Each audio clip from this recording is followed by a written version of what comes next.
Aquí os traigo el último vídeo de la serie de errores comunes en desarrollo web y quiero cerrar la serie con los errores comunes en JavaScript. Antes de empezar con los errores y recomendaciones, hay una pequeña aclaración que quiero hacer porque es una confusión muy común en el ámbito del desarrollo. Y esa confusión es que Java no es JavaScript. No se parecen en nada, solo comparten el nombre. Son dos lenguajes completamente distintos, con una sintaxis completamente distinta y con un propósito completamente distinto. Cuando digáis Java o Java os estáis refiriendo a un lenguaje y cuando decís JavaScript os estáis refiriendo a otro. No utilicéis Java para referiros a JavaScript para decirlo de una forma más corta. Cada uno tiene sus particularidades, sus ventajas y sus inconvenientes, y si os queréis referir a un lenguaje en concreto, decid el nombre entero, porque si no podéis dar lugar a muchas confusiones. Una vez aclarado esto, vamos a empezar con los errores y recomendaciones de este vídeo.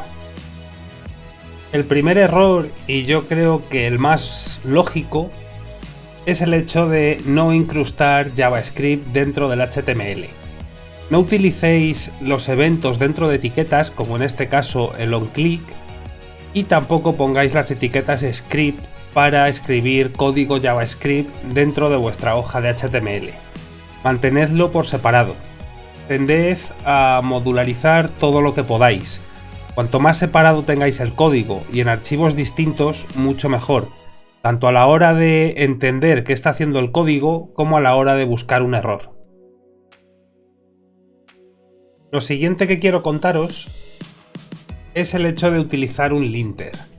Esto es una recomendación para todo el mundo que utilice JavaScript, pero sobre todo para los que estáis empezando. Utilizar un linter, en este caso os he puesto el slint, que es el más utilizado del mundo, os va a ayudar a no cometer errores y a prevenir malas prácticas. Este programa os enseñaré a instalarlo y a configurarlo cuando haga la guía de Visual Studio Code, y pese que al principio os va a dar muchísimos errores según vayáis escribiendo código y vais a ver muchas líneas rojas y tal, no os preocupéis porque es algo completamente normal y os enseñaré a identificar los fallos, cómo corregir esos fallos y sobre todo dónde buscar esos fallos para entender por qué os da ese problema.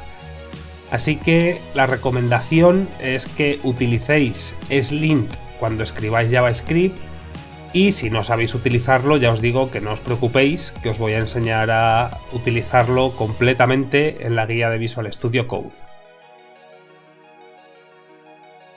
Lo siguiente es algo que trae de cabeza a muchísima gente, que es el hecho de var, let y const.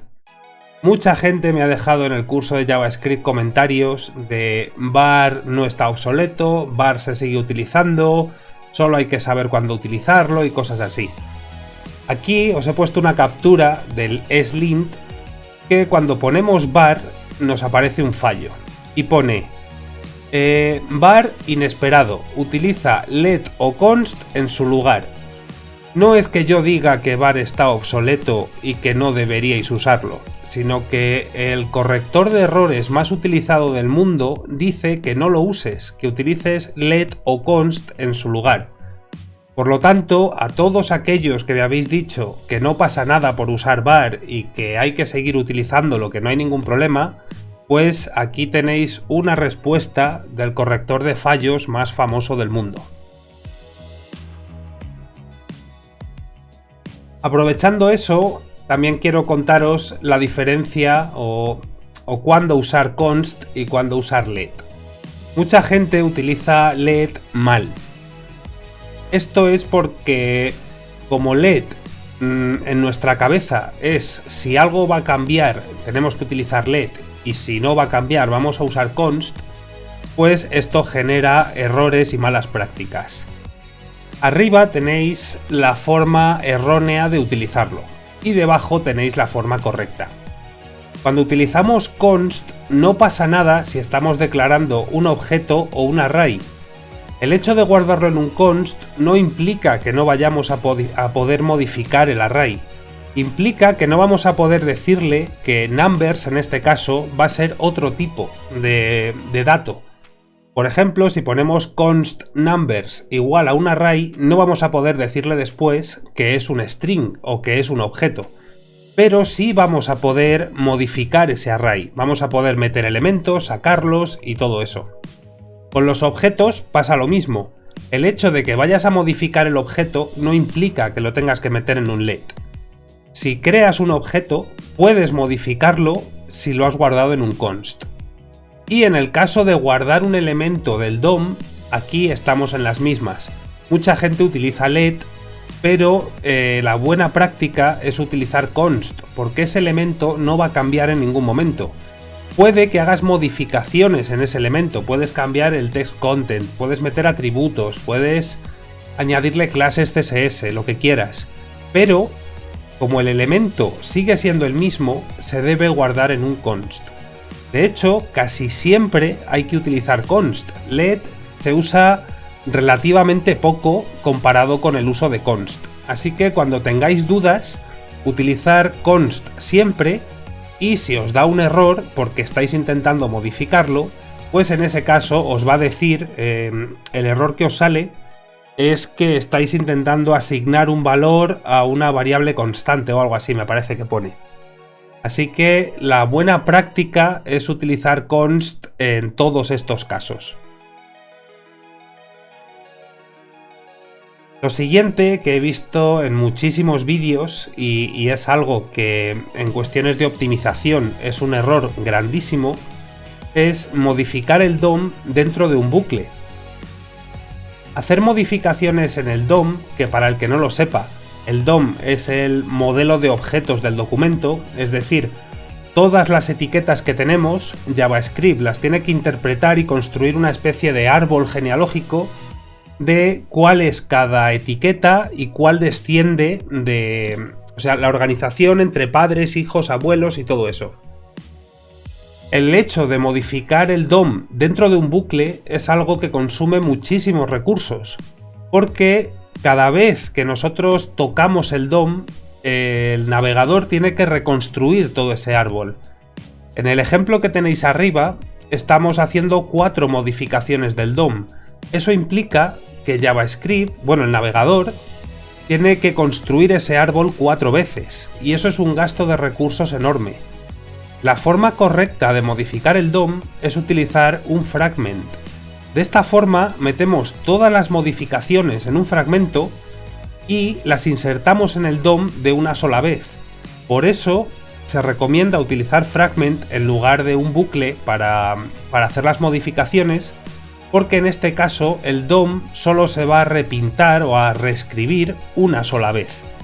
Así que tened esto en cuenta, sobre todo para optimizar aplicaciones que tengan que leer una base de datos o una API o algo así y tengan que escribir muchos datos en el DOM o que hagáis modificaciones muy constantes. Para todos esos casos, utilizad un fragment. Lo siguiente es el maldito punto y coma, que yo creo que todo el mundo tiene dudas sobre si hay que ponerlo o no hay que ponerlo. El punto y coma en JavaScript, desde que empezó, siempre ha sido opcional. La recomendación oficial es que hay que utilizarlo. Pero esto, valga la redundancia, tiene un pero. Yo me he acostumbrado a no ponerlo, pero tiene una explicación, no es que lo haga mal a propósito o que no siga la recomendación oficial a propósito. Y eso es por lo siguiente que os quiero contar. Es el hecho de transpilar el código. Transpilar el código significa que tú puedes escribir JavaScript en su última versión y a través de Babel, que es el transpilador o el conversor de código más utilizado del mundo, lo que haces es coger todo ese código nuevo que tú has escrito y convertirlo a un código compatible con todos los navegadores. El hecho de utilizar el punto y coma es para prevenir errores de interpretación por parte del navegador, sobre todo por parte de navegadores antiguos, que si nos vamos unas cuantas versiones hacia atrás, es posible que el hecho de no utilizar el punto y coma os cree errores que no deberían estar. Babel incluye esos puntos y comas, aparte de otras muchas cosas que la documentación oficial recomienda. Entonces, yo no utilizo el punto y coma, pero es porque siempre transpilo el código.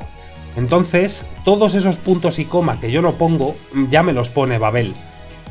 En los navegadores actuales, el hecho de no utilizar punto y coma es algo que posiblemente no os dé un fallo nunca. Pero yo os recomiendo que siempre convirtáis el código para aseguraros una compatibilidad total. A utilizar Babel y a cómo convertir el código de ECMAScript 10, me parece que estamos, o 11 en la última versión de este año, os voy a enseñar a convertirlo en la guía de Visual Studio Code para que tengáis un código compatible con todos los navegadores que existen en el mercado, tanto móviles como de escritorio. Lo siguiente es el hecho de seleccionar elementos. Es cierto que los 3 modelos de arriba existen, son válidos y funcionan perfectamente. Esto, más que un error o una mala práctica, es algo que os cuento para optimización. Cuando vayáis a seleccionar elementos a través de clases, ya sea un solo elemento o varios elementos con la misma clase, os recomiendo que utilicéis document.querySelector para un solo elemento o querySelectorAll para todos los elementos. Si vais a seleccionar un elemento a través de un ID, no lo hagáis con querySelector, hacedlo a través de getElementById. Esto ya os digo que es simplemente por optimización. El getElementsByTagName, byClassName y byName funcionan. Si los utilizáis, os van a devolver lo que esperáis, pero consumen más recursos que los otros. Entonces ya os digo que esto ni es un error ni una mala práctica, pero en cuestiones de optimización lo que se recomienda es utilizar los 3 que tenéis abajo. Esta captura que tenéis aquí la he sacado de uno de los últimos vídeos que ha subido Falcon Masters, que es un clon de Netflix, y esta parte del código me sorprendió muchísimo porque básicamente lo que está haciendo es un efecto hover en JavaScript. Esto es algo que no debéis hacer jamás. No utilicéis nunca JavaScript para lo que ya se puede hacer con CSS. Todo el código que está aquí escrito se puede solucionar con 2 o 3 líneas de JavaScript. El setTimeout este con la diferencia, o sea, con la pausa de 300 milisegundos, lo podéis hacer con un transition delay. JavaScript consume muchísimos más recursos que CSS, es algo evidente. Los navegadores tienen un intérprete de JavaScript aparte, que se encarga de interpretar todo ese código y de ejecutarlo. Si hacéis un efecto hover con JavaScript, estáis cargando el navegador con un montón de recursos tremendo. Así que siempre que el efecto que vayáis a aplicar lo podáis hacer con CSS, jamás lo hagáis con JavaScript, porque ya os digo que la diferencia de rendimiento es abismal. Y hasta aquí mi lista de errores, consejos y recomendaciones. Y al igual que en los otros vídeos, espero que hayáis visto cosas nuevas, cosas que os sean útiles y sobre todo que os ayuden a mejorar como programadores y como desarrolladores web. Este es el vídeo que cierra la serie y lo siguiente que tendréis será la guía de inicio y de personalización de Visual Studio Code. Para eso no tengo fecha de salida todavía porque tengo que preparar algunas cosas antes, pero intentaré tenerlo lo antes posible. Así que muchísimas gracias una vez más por haber visto esta serie y nos vemos en el siguiente vídeo. Un saludo y hasta luego.